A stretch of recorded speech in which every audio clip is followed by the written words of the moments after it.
La parole est à monsieur Jacques Krabal. Monsieur le Président, ma question s'adresse à Madame la ministre de l'Énergie.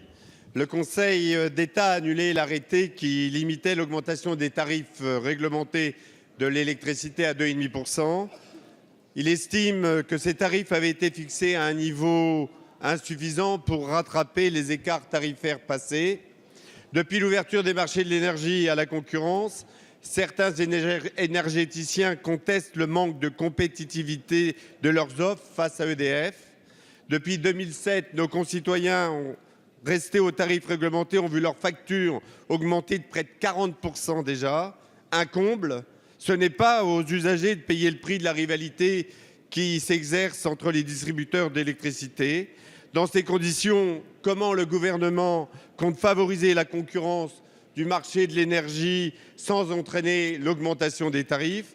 Quelques 28 millions de ménages devront s'acquitter d'une augmentation rétroactive pour la période du 1er novembre 2014 au 31 juillet 2015, soit une trentaine d'euros en moyenne par foyer, mais sans compter la hausse de 0,5 % à 1 % prévue pour le 1er août.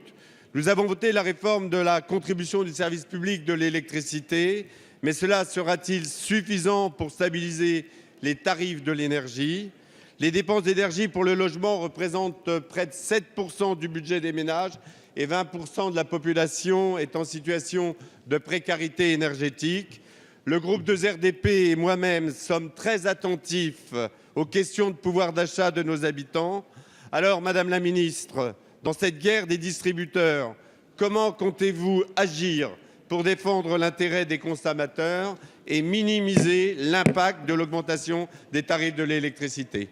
Merci monsieur Krabal. La parole est à madame Ségolène Royal, ministre de l'Environnement, de l'Énergie et de la Mer. Merci Monsieur le Président. Monsieur le député, mesdames et messieurs les députés, c'est vrai que la protection du consommateur est la priorité du gouvernement en répondant aux normes objectives qui doivent être données à l'entreprise EDF.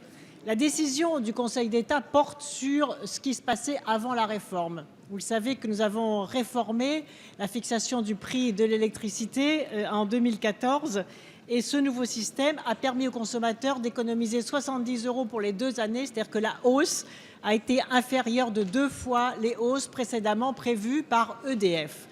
Donc je suis en train d'examiner très attentivement la décision du Conseil d'État, d'autant que le Conseil d'État relève ceci également dans sa décision, je le cite: les recettes résultant des tarifs réglementés dépassent de 4,5 milliards d'euros les coûts hors frais financiers pour EDF.